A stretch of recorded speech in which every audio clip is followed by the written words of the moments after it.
ฒนากว่านี้รายการดีๆคดีโลกคดีธรรมรายการดีๆคดีโลกคดีธรรม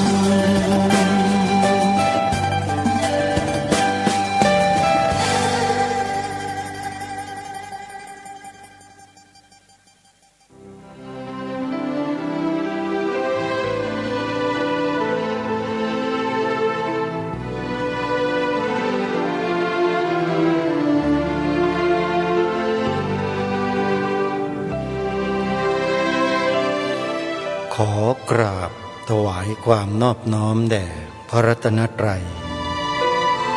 ถวายความเคารพพระมหาเถระพระเถรานุเถระทุกท่านขอความสุขความเจริญในธรรมจงบังเกิดมีแด่ท่านสาธุชน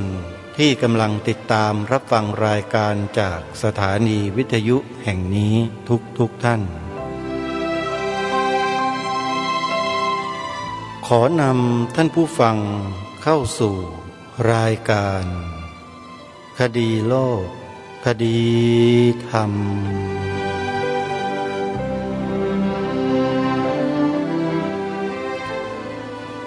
พบกันวันนี้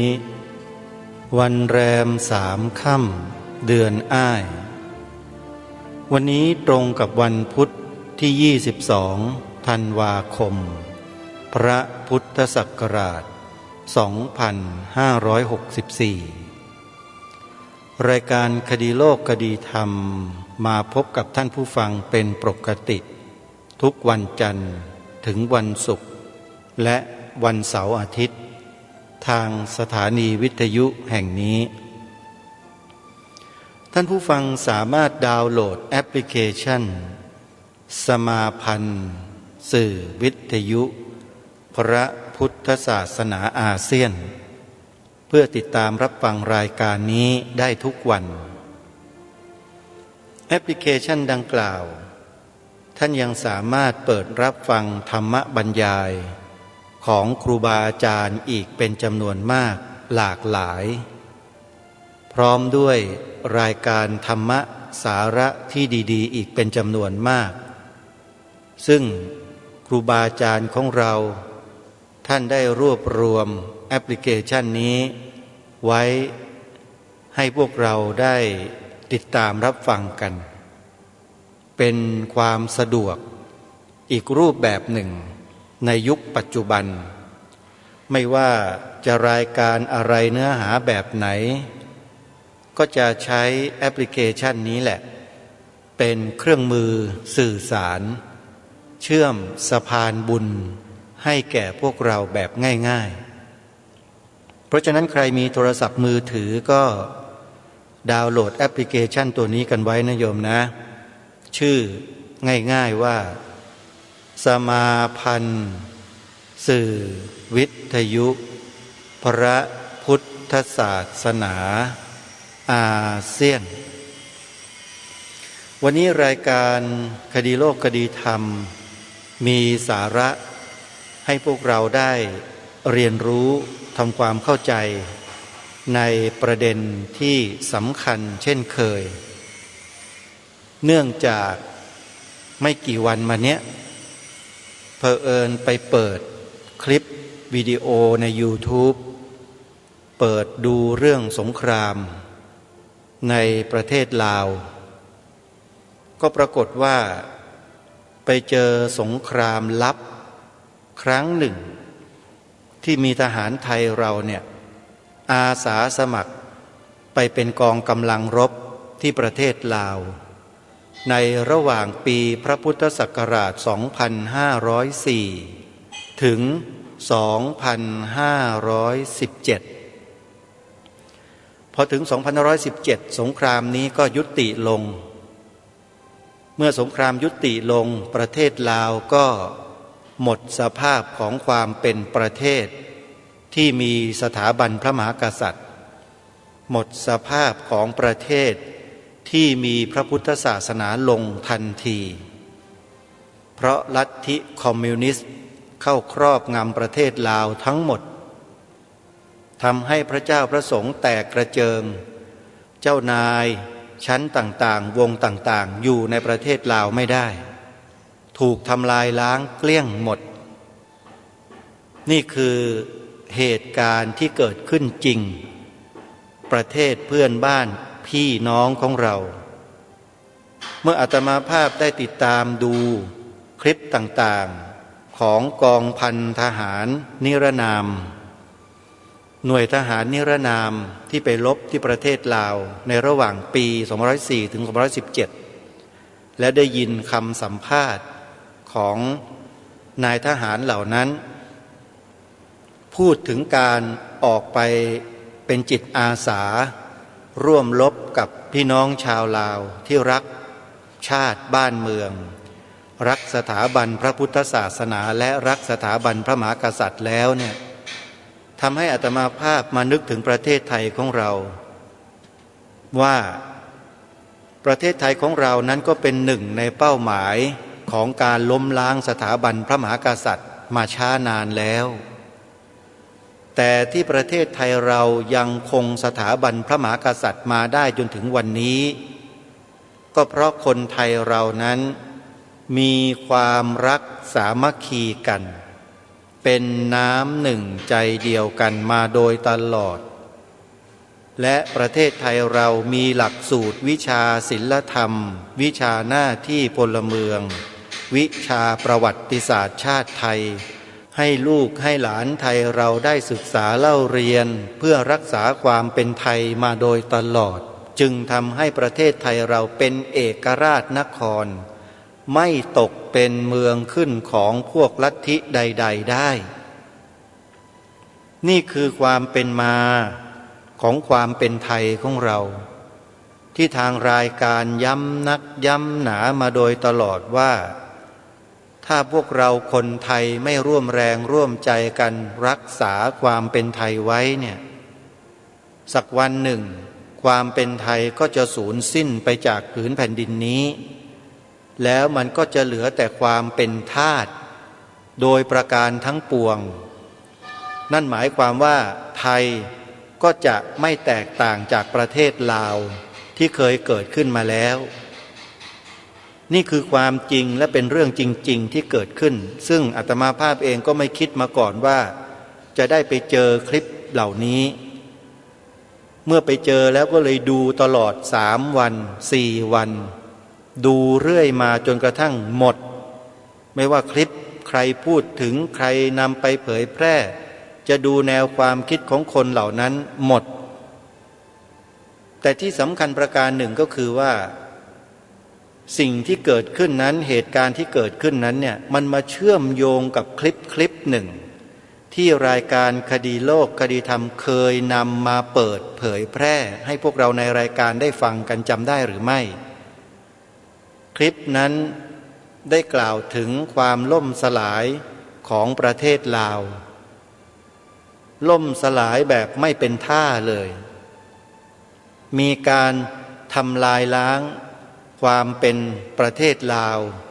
ซึ่งเป็นราชอาณาจักร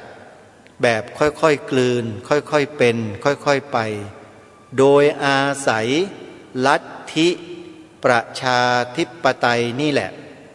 เป็นตัวทำลายล้างสถาบันทั้งหลายทั้งปวงของประเทศลาว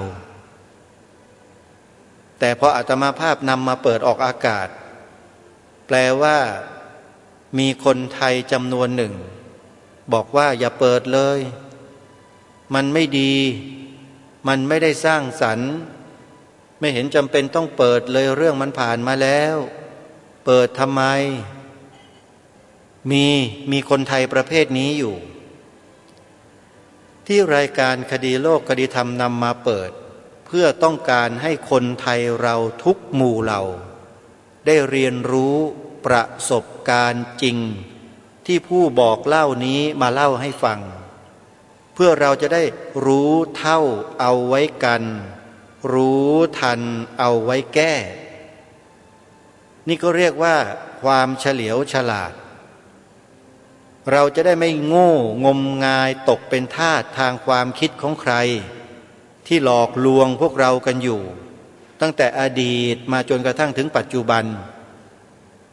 หนึ่งในนั้นก็คือรายการคดีโลกคดีธรรมที่ไม่ยอมให้ใครก็ตามมาหลอกได้หลอกไม่ได้เด็ดขาดเพราะอะไรเพราะเราเชื่อ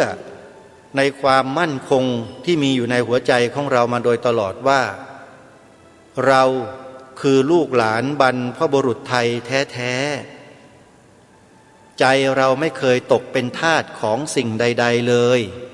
ตั้งแต่เล็กมาจนกระทั่งโตจนถึงป่านนี้ถูกปลูกฝังมาโดยตลอดว่าให้รักชาติศาสนาพระมหากษัตริย์แล้วก็หาเหตุผลมาโดยตลอดเหมือนกันว่ารักทำไม3 สถาบันนี้คืออะไรดีอย่างไรก็ศึกษาหาความรู้ว่าสถาบันทั้ง3ดีอย่างไรทำไมจึงต้องสละเลือดเนื้อชีวิตปกป้องรักษากันเพื่ออะไรนี่คืออาตมาภาพเป็นคนที่ช่างสงสัยแล้วก็ศึกษาหาข้อมูลหาความรู้ด้วยตนเองในเชิงประจักษ์เมื่อรู้แล้วเข้าใจแล้วเห็นแล้ว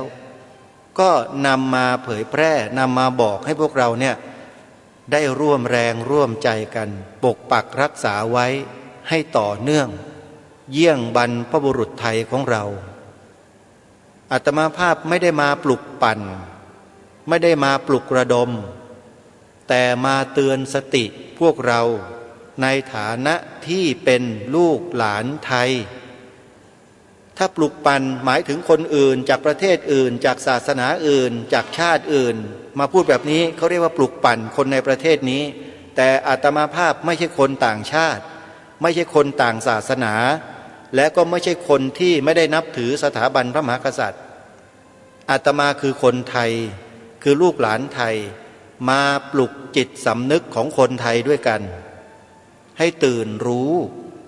ถึงสถานการณ์เหล่านี้เพราะมันเป็นอยู่อย่างต่อเนื่องแต่ไม่มีใครที่จะมาพูดให้พวกเราเนี่ยได้เห็น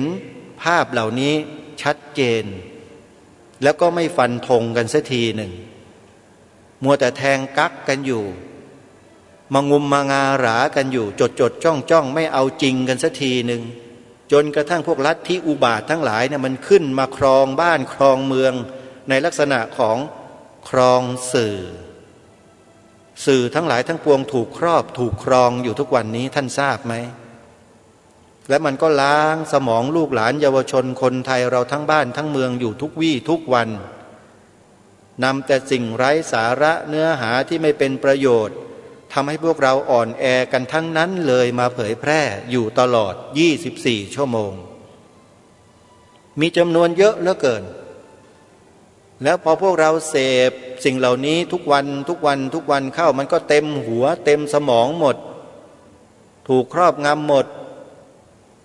พอมีใครสักคนมาพูดเรื่องจิตสำนึกเรื่องอุดมการณ์ชาติให้ช่วยเหลือเกื้อกูลชาติบ้านเมืองเท่านั้นพวกนี้ก็สายหน้าหนีบอกว่าอย่าไปยุ่งเขาเลยอยู่เฉยๆดีกว่าแล้วก็มาแนะนำอาตมาภาพอย่างโน้นอย่างนี้อย่างนั้นต่างๆอาตมานี่สลดในหัวใจ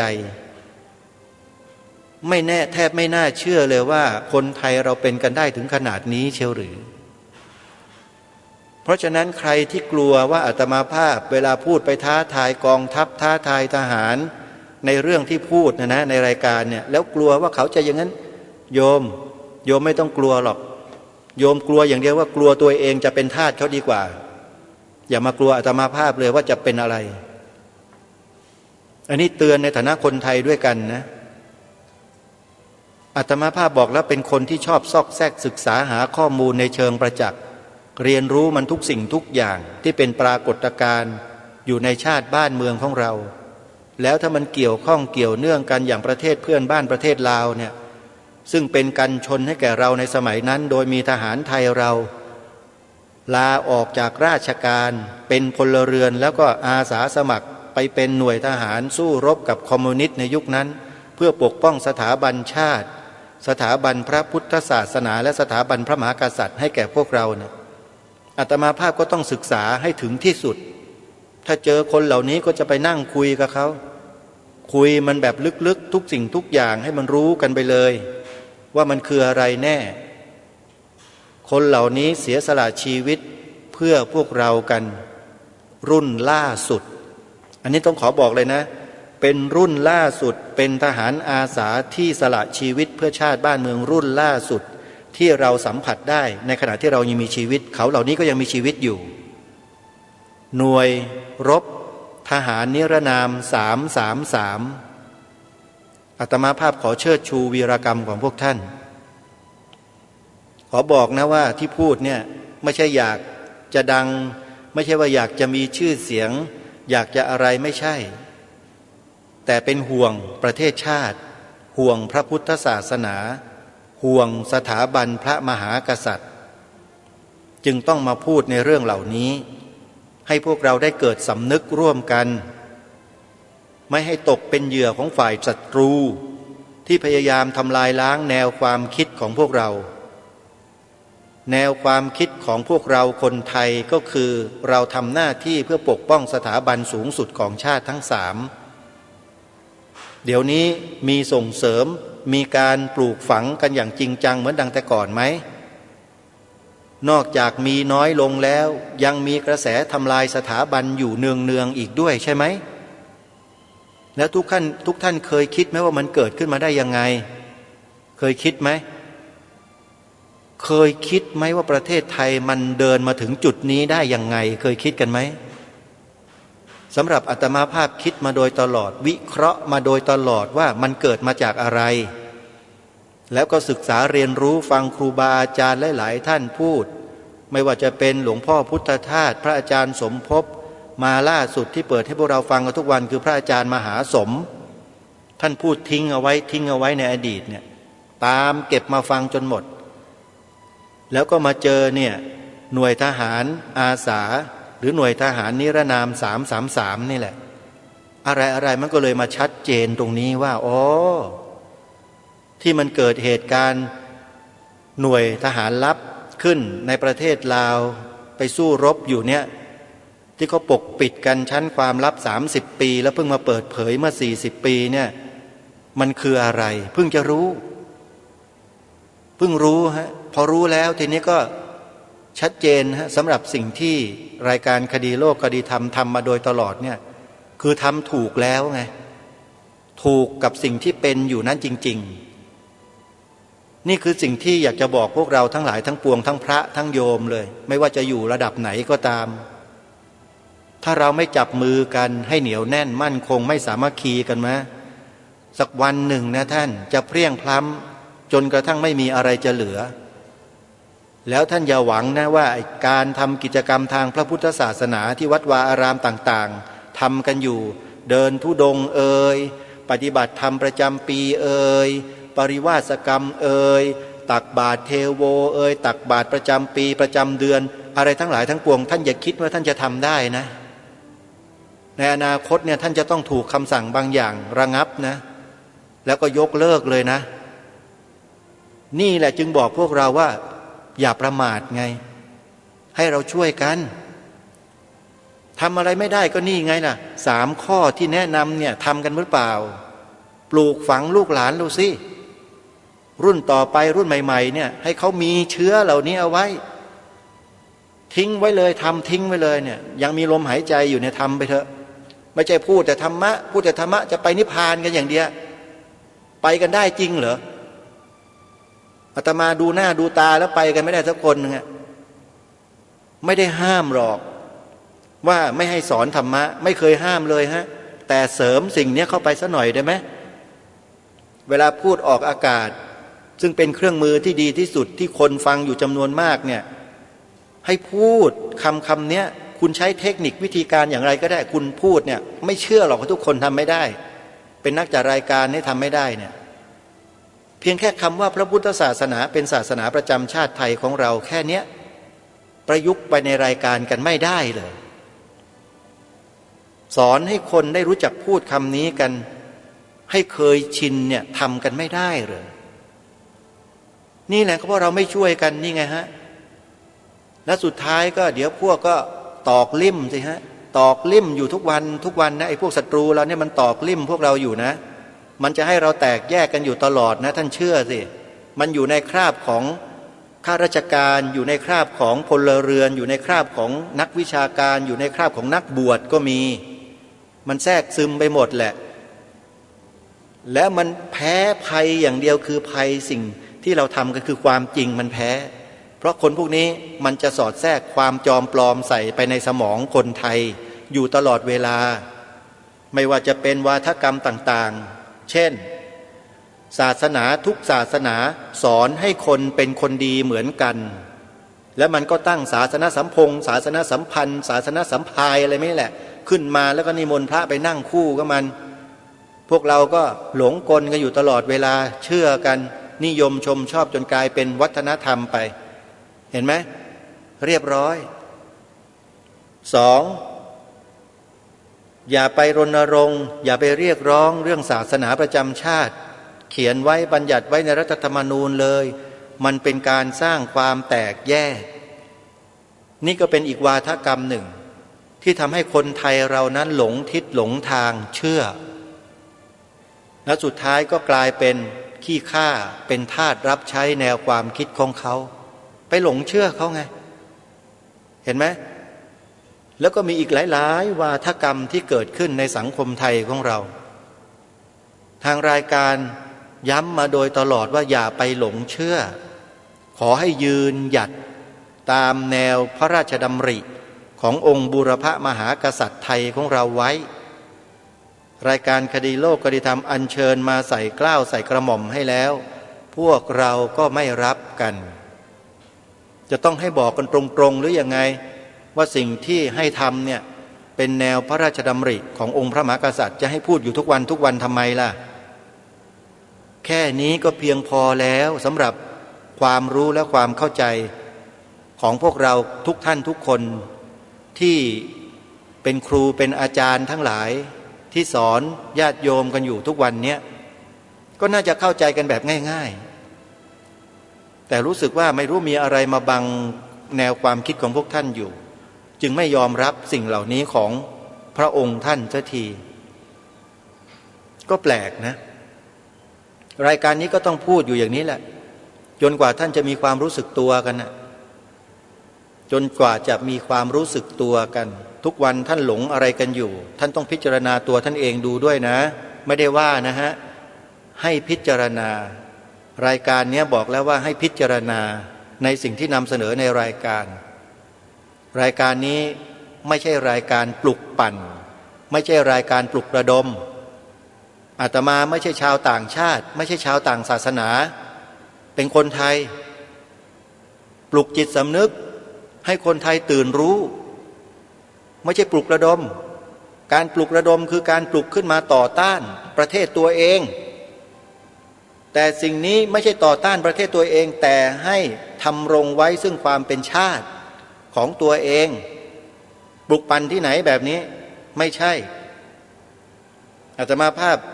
รู้และเข้าใจดีไม่ว่าจะรัฐศาสตร์หรือนิติศาสตร์ก็ตามก็ศึกษามาบ้างพอรู้ภาษาบ้าง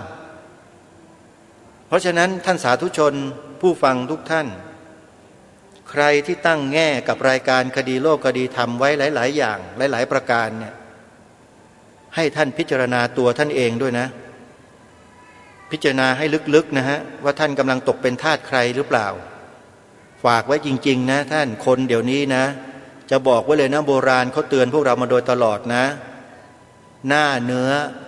ใจเสือนะท่านรู้หน้าไม่รู้ใจนะท่านมือถือสากปากถือศีลนะท่านอย่าไปหลงเชื่ออะไรง่ายๆนะท่านขอบอกนะเห็นก็แต่งตัวดีมีอะไรภูมิฐานหน่อยมีชื่อเสียงติดอันดับหน่อยเท่านั้นแหละคุณยอมสยบเขาแล้วเป็นไงล่ะสุดท้ายก็มาเป็นศัตรูกันเองเห็นไหมคิดกันดูพิจารณากันดูให้ดีท่านจะดำเนินรอยตามเบื้องพระยุคลบาทขององค์บรมพระมหากษัตริย์ทุกๆพระองค์หรือจะเดินรอยตามคนที่ท่านกำลังฟังเขาอยู่เสี่ยมพวกท่านอยู่ นี่คือข้อคิดในต้นรายการวันนี้เดี๋ยวจะนำเสียงธรรมบรรยายของพระอาจารย์มหาสมมาเปิดให้ฟังกันอีกตอนหนึ่งซึ่งเป็นตอนที่21นะฮะ21ที่นำมาเปิดเป็นช่วงแรกนะท่านบรรยายไว้เมื่อวันที่12พฤษภาคมพระพุทธศักราช2550เป็นเนื้อหาสาระอย่างไรนั้นเพื่อไม่ให้เป็นการเสียเวลาไปติดตามรับฟังพร้อมๆกันได้ณบัดนี้นะโมตัสสะภะคะวะโตอะระหะโตสัมมาสัมพุทธัสสะนะโมตัสสะภะคะวะโตอะระหะโตสัมมาสัมพุทธัสสะนะโมตัสสะภะคะวะโตอะระหะโตสัมมาสัมพุทธัสสะขอนอบน้อมแด่องค์สมเด็จพระสัมมาสัมพุทธเจ้าผู้มีพระกรุณาดุจห้วงมหันนบขอนอบน้อมแด่พระธรรมของพระศาสดาสว่างรุ่งเรืองเปรียบดวงประทีปขอนอบน้อมแด่พระสงฆ์ซึ่งเป็นนาบุญอันยิ่งใหญ่กว่านาบุญอันดีทั้งหลายขอแสดงความเคารพต่อคณะสงฆ์ผู้ดูแลสังฆกรรมโอกาสเพื่อนสัทธมิกทุกรูปขอเจริญพรสิริสวัสดิ์พิพัฒนมงคลพิบูลพูนผลจงบังเกิดมีแด่เราญาติโยมผู้ประพฤติปฏิบัติผู้สนใจในธรรมโดยทั่วกันทุกท่านทุกคนณโอกาสนี้ช่วงเวลาต่อจากนี้ไปเราท่านทั้งหลายจะได้ฟังพระธรรมคำสอนของพระสัมมาสัมพุทธเจ้าเพื่อที่จะให้เกิดสติปัญญารู้อะไรผิดอะไรถูกอะไรควรอะไรไม่ควรอันใดควรเสพอันใดไม่ควรเสพรู้แล้วอันใดควรบอกอันใดไม่ควรบอกเราก็จะได้รู้กันเป็นลำดับต่อจากนี้ไปหลักคำสอนในทางพุทธศาสนานั้นมีเยอะแยะมากมาย 80,000 กว่าข้อเดี๋ยวนี้ชาวพุทธเราก็ท่องกันอยู่ประจำตามบ้านต่างๆก็มีอยู่5 ข้อนะก็คือปานาติปาตาเวนั่นแหละท่องกันอยู่อันอีก 43,995 ข้อนั้นไม่รู้เลยจักอยู่ใสบ่เคยปรากฏปากังปาคอปาขะแยงจักอยู่จังไดจักอันอีกส่วนมากนั้นแต่ว่าหาคอเนี่ยเอามาเล่นจนมุนเบิดต่อไปเอาจนเซ่เลยหาคอเนี่ยจมอยู่บ่เศร้าแต่ว่าเป็นเพียงกิจกรรมเฉยๆเอามาพูดเป็นตุเป็นตะพูดกันแต่ว่าไม่ได้ลงมือประพฤติปฏิบัติไม่ได้ทำตามที่พูดนี่ชาวพุทธกลุ่มสุดท้ายที่ยังหลงเหลืออยู่นี่ก็จักสิรอดบ่รอดไม่ไงเมื่อกี้นี่เป็นกลุ่มอาราธนากลุ่มสุดท้ายถ้ากลุ่มนี้ตายไปนี่จะกลุ่มใดสิมาอาราธนาใดบ่นี่จริงๆนี่ถ้าหากว่าเราเป็นชาวพุทธทั้งชีวิตจิตใจทั้งการกระทำทั้งกายวจีกรรมมโนกรรมกายกรรมวจีกรรมมโนกรรมเนี่ยเราประพฤติดังที่คำพูดที่บอกว่าขอถึงพระพุทธเจ้าขอถึงพระธรรมขอถึงพระสงฆ์ศาสนาพุทธก็จะเจริญงอกงามมากกว่านี้ซึ่งสมัยก่อนในพระพุทธเจ้าท่านมีพระมหากรุณาธิคุณหรือเมื่อกี้ที่บอกว่ามีพระกรุณาดุจห้วงมหันนบพระพุทธเจ้าจะอยู่อย่างสะดวกสบายไม่ทุกข์ร้อนเลยก็ได้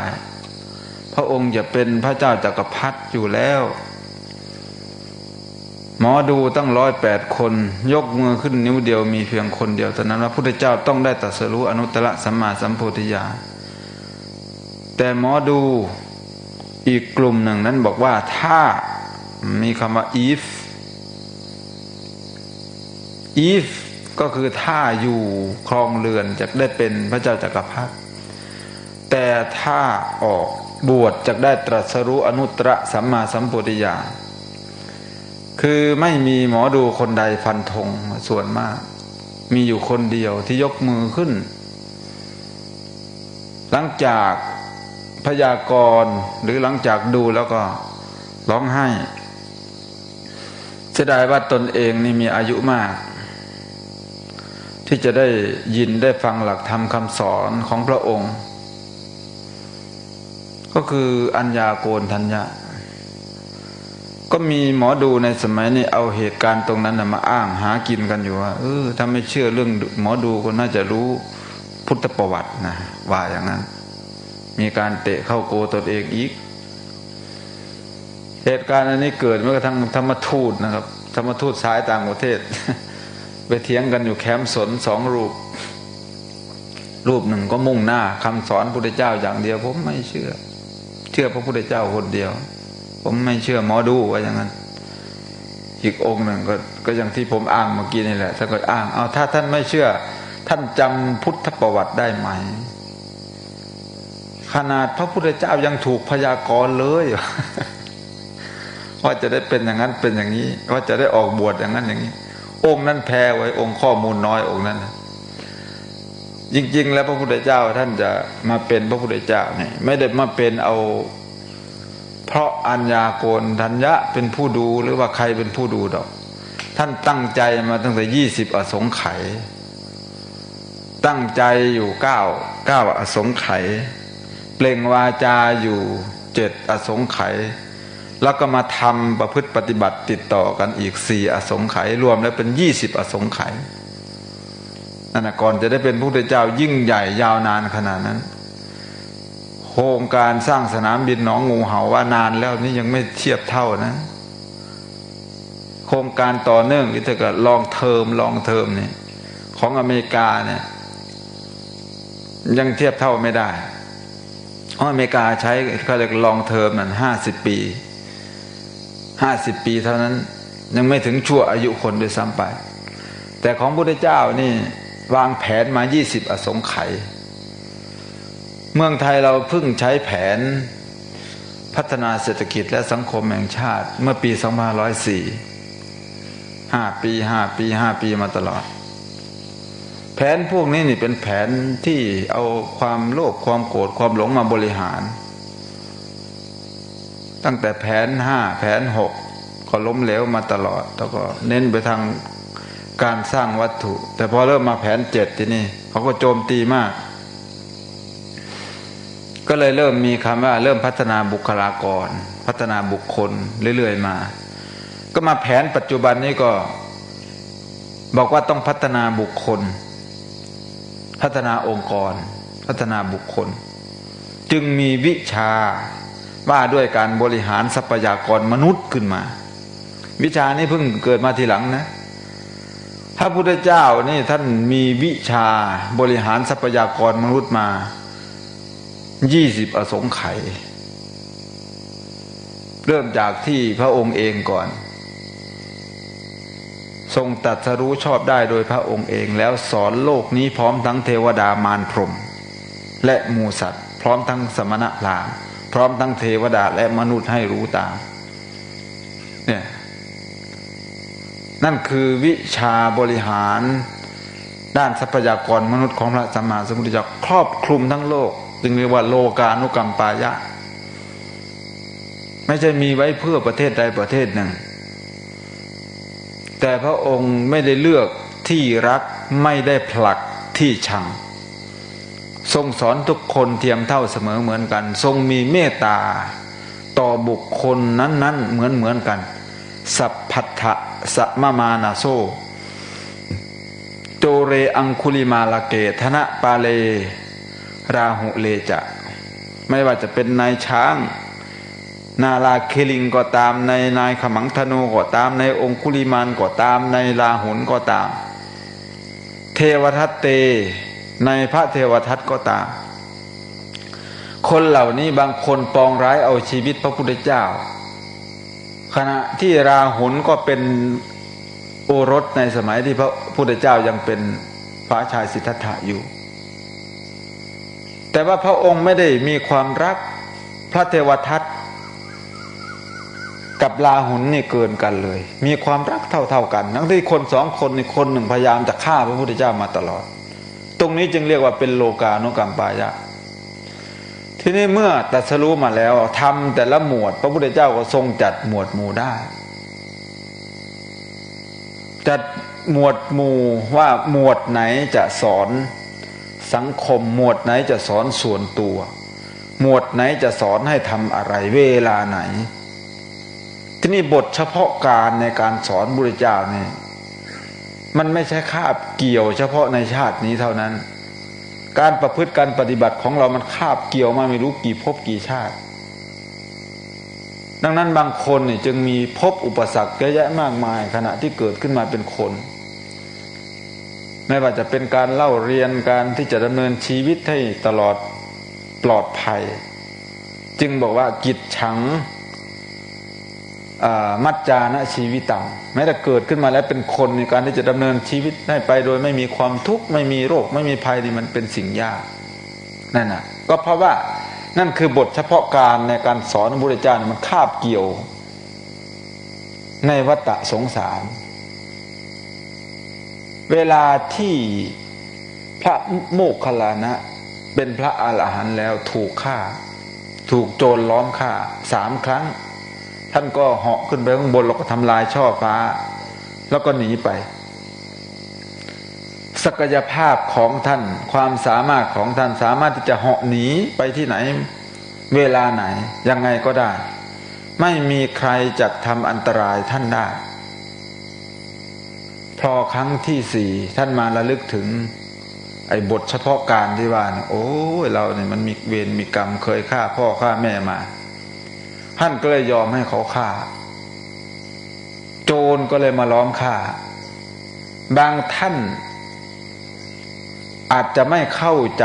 ในเรื่องกฎของกรรมตรงนี้ว่าพระอรหันต์นี่พ้นจากกรรมแล้วหรือไม่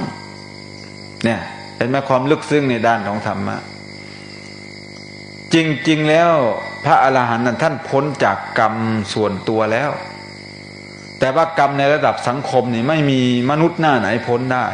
ไม่มีนะครับแม้กระทั่งเป็นพระพุทธเจ้าแล้วก็ไม่พ้นกรรมในระดับสังคมเนี่ยขนาดเป็นพระพุทธเจ้าแล้วเนี่ยยังต้องโดนนางมาคันธยาเกณฑ์คนมาด่าเอาพวกทาสพวกกรรมกรมาด่าใช่ไหมนั่นสูตรว่าด้วยการด่ามีอยู่10 สูตรด้วยกันเรียกว่าอักโกสวัตถุว่าด้วยวิชาว่าด้วยการด่าแล้วทีนี้เมื่อนางมาคันธยารู้สึกว่าตนเองเนี่ยเสียผลประโยชน์เสียหน้าก็ต้องเกณฑ์คนมาด่าถามว่าพระพุทธเจ้าพ้นจากกรรมแล้วหรือไม่กรรมส่วนตัวของพระองค์นี่พ้นแล้วแต่ว่ากรรมในระดับสังคมนี่มันไม่พ้นว่ายังไงวันฝนตกขี้มูไหลนะสิเป็นนี้อยู่บนไหนมันอยู่แต่ใต้ข้าน้ำไหลลงมามันก็ไหลเหรอขี้มูนั่นคือกรรมโดยรวมมันจึงแยกออกมาอีกว่ากรรมมัสโกมิกรรมทายาโทกรรมโยนิกรรมพันธุกรรมปฏิแยกกรรมออกไปเป็นหมวดเป็นหมวดเป็นหมวดธรรมเหล่านี้คำสอนพระพุทธเจ้าเหล่านี้เนี่ยพระพุทธเจ้าท่านสอนลึกซึ้งมากแต่ก็พวกเราชาวพุทธเนี่ยในปัจจุบันเนี่ยเสียดายเหลือเกินว่าเราไม่ได้เรียนหลักคำสอนตรงนี้เรามีแต่จะประกอบอาชีพส่วนตัวปัจจุบันนี้เท่าที่ไปเปิดดูวิชาชีพที่มีสอนอยู่ในสถาบันกระทรวงศึกษาธิการ160อาชีพในจำนวนเหล่านั้นไม่มีอาชีพนักบวชไม่มีแต่เวลาไปกรอกข้อความเนี่ยมันจะมีเวลาเราไปกรอกข้อความใดๆในเรื่องเวลาเราจะไปเป็นธรรมทูตต่างประเทศก็ดีไปขอวีซ่าอะไรต่างๆนี่ก็ดีแล้วก็จะมีการกรอกอาชีพนักบวชดังนั้นเนี่ยถ้าหากเราไปดูอาชีพเหล่านั้นแล้วเราจะเห็นว่าอาชีพแต่ละอาชีพจะสอนเฉพาะเรื่องอย่างเช่นวิธีทำเห็ดฟางวิธีทำถั่วงอกวิธีเพาะดินกระสุนวิธีทำปุ๋ยอะไรต่างๆวิธีเลี้ยงปลาก็ว่ากันไปวิธีทำนาเกษตรอินทรีย์เขาก็จะมีอาชีพของเขาไป ทีนี้พออาชีพเหล่านั้นไม่ได้ถูกควบคุมด้วยธรรมะก็เป็นอย่างที่เราเห็นแม้กระทั่งอาชีพแพทย์อาชีพหมอก็ต้องมีการเลี้ยงไข้มีการทำให้ผู้ป่วยเป็นโรคภัยแล้วก็เพื่อที่จะได้ขายยาบริษัทยาต่างประเทศก็ทำลายกันทำลายความน่าเชื่อถืออันนี้บรรยายกว้างๆกันก่อนเพื่อสร้างความเข้าใจโดยรวมก่อนว่าพระพุทธเจ้าเกิดมาในโลกนี้เพื่ออะไรเราจะได้เห็นว่าโอ้ศาสนานี่มันสำคัญขนาดนี้มันจะมีบทอันหนึ่งในกฎหมายทุกฉบับเวลาเราอ่านไปเวลาเขาจะพูดถึงเรื่องบางเรื่องอย่างเช่นเรื่องสิทธิในการนับถือศาสนาเขาก็จะมาขมวดปมลงที่ว่าบุคคลมีสิทธิ์ที่จะนับถือศาสนาลัทธิความเชื่อถือใดๆก็ได้แต่ต้องไม่ขัดต่อศีลธรรมอันดีงามไม่ขัดต่อความสงบสุขของสังคมไอ้ตรงศีลธรรมอันดีงามนี่แหละมันไม่เจาะเขาไม่เจาะลงไปว่ามันคืออะไรก็มาพูดเอาเฉยๆนี่ยังไงจึงเป็นความจำเป็นจึงเป็นที่มาของพุทธศาสนาเป็นศาสนาประจำชาติมันก็มีความสำคัญตรงนี้ก็เพื่อที่จะเจาะลงไปสู่หลักธรรมคำสอนถ้าแม้ก่อนหลักสูตรในโรงเรียนประเทศไทยเรายังจำกันได้คำสอนต่างๆสังคมลูกหลานเราได้เรียนทำให้สังคมเป็นคนดีขึ้นมาได้เขาจะเอาหลักในธรรมบทมาสอนหลายเรื่องอย่างเช่นหลักความโลภเขาก็จะเอาหมาคาบเนื้อมาสอนอย่างเช่นหมาคาบเนื้อข้ามสะพานพอข้ามสะพานไปมันมองเห็นเงามันปกติเงามันต้องใหญ่กว่าความเป็นจริงอยู่แล้วปาดโถมันคือตอนใหญ่เถอะอยากลงไปหยาดอันตัวห้องไตมันก็โยนเนื้อทิ่มเนื้อมันก็ตกตุบ ตกลงน้ำนั่นน่ะเขาสอนดีเรานี้มาจากธรรมบททั้งหมดทีนี้เขาสอนคนทำตามกระแสสังคมเราสอนยังไงเขาก็เอาเรื่องอึ่งอ่างสุภาษิตอีสานเรานั้นบอกว่าเห็นสร้างขี่จะขี่น้ำดากมันสิกีกขณะที่แม่ออกไปหากินลูกก็อยู่วัวก็กินหญ้ามาใกล้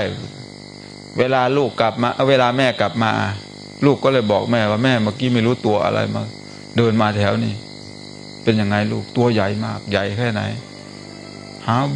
big ใหญ่แค่ไหนถามลูกก็บอกอาลาดใหญ่มากแม่จำนี่บ่เพิ่นนะเพิ่นพ่องขึ้นเฮ้ยมันใหญ่กว่านี้ ลูกว่าใหญ่กว่านี้เบ่งกันอีกซ้ำนี่บ่เพิ่นว่าโอ้ยใหญ่กว่านี้หลายเท่าว่าซั่นเบ่งกันอีกซ้ำนี่บ่เพิ่นน่ะ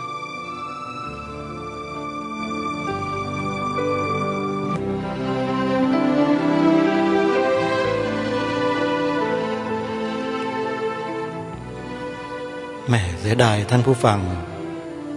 เวลาของรายการของเราใกล้จะหมดก็เลยต้องยุติธรรมบรรยายของพระอาจารย์มหาสมไว้แต่เพียงเท่านี้ก่อนเริ่มที่จะเห็นภาพที่ชัดเจนมากขึ้นแล้วนะโยมท่านผู้ฟังพระอาจารย์มหาสมสรุปลงมาที่ว่าพระพุทธศาสนาเป็นศาสนาประจำชาติแล้วก็จะอธิบายขยายความออกไปอีกวิชาหลักสูตรหน้าที่พลเมืองศีลธรรมบทขมวดท้ายในมาตราที่ว่าด้วยการนับถือศาสนาที่บอกว่าอันไม่ขัดต่อความสงบเรียบร้อยหรือศีลธรรมอันดีของประชาชนหรือของสังคมไม่มีใครให้ความสำคัญกับถ้อยคำนี้ในรัฐธรรมนูญแล้วการส่งเสริมศีลธรรมจึงไม่เกิดขึ้นนี่แหละคือความพลาดความประมาทของผู้บริหารกิจการบ้านเมืองในประเทศไทยของเราเองไปโทษคนอื่นไม่ได้การจัดทำหลักสูตรก็ไม่ได้เป็นเหมือนอย่างที่ในอดีตที่เคยเป็นลูกหลานไทยในวันนี้ก็เลยห่างไกลจากสิ่งที่ดีงามเหล่านี้มากขึ้นกระแสผิด ก็เข้าครอบงำจิตใจของลูกหลานไทยของเราเพิ่มขึ้นสาเหตุมาจากตรงนี้เท่านั้นถ้าไม่แก้ตรงนี้ให้ถูกจุดทุกอย่างก็แก้ไม่ได้เดี๋ยววันพรุ่งนี้เรามาติดตามรับฟังกันต่อวันนี้เวลาของรายการหมดลงแล้วอาตมาภาพต้องขอสมมุติยุติรายการไว้แต่เพียงเท่านี้พบกันใหม่ในวันต่อไปขอความสุขสวัสดีในธรรมแห่งองค์สมเด็จพระบรมศาสดาสัมมาสัมพุทธเจ้าจงปรากฏเกิดมีขึ้นในจิตใจของท่านผู้ฟังทุกท่านทุกคนเทินขอเจริญพรกล้าคิดก็ต้องกล้าทำอย่ากลัวถ้าทำความดีเป็นศึกษาปัญหาให้ทันท่วงทีเมืองไทยจะพัฒนากว่านี้รายการดีๆคดีโลกคดีธรรมขอรำพันบรรยายความคิดเครื่องหมายแห่งสีทั้งสามงามถนัดขาวคือบริสุทธิ์สีสวัสดิ์หมายพระไตรรัตน์และธรรมะคุ้มจิตไทยแดงคือโลหิตเราใสซึ่งยอมสละได้เพื่อรักษาชาติศาสนาน้ำเงินคือสีโสภาอันจอมประชาข้าโปรดเป็นของส่วนองค์จักริ้วเข้าเป็นไตรรงค์จึงเป็นสีธงที่รักแห่งเราชาวไทยทหารอวตารนำไปยงยุทธวิชัยวิชิตก็ชูเกียรติสยามประเทศไทยที่เจริญมั่นคงมาได้จนถึงทุกวันนี้มิได้เกิดขึ้นจากความหวาดกลัวอย่างพลาดเขลาแต่บรรพบุรุษไทยของเราทุกยุคทุกสมัยล้วนแต่มีความกล้าหาญและชาญฉลาดปกป้องเอกราชสร้างชาติให้เกิดความมั่นคงโดยมีธงแห่งพระไตรรัตน์เป็นเครื่องนำชัยจึงเป็นที่มาที่ไปของรายการคดีโลกคดีธรรมกล้าคิดก็ต้องกล้าทำอย่ากลัวถ้าทำความดีเป็นศึกษาปัญหาให้ทันท่วงทีเมืองไทยจะพัฒนากว่านี้รายการดีๆคดีโลกคดีธรรมรายการดีๆคดีโลกคดีธรรม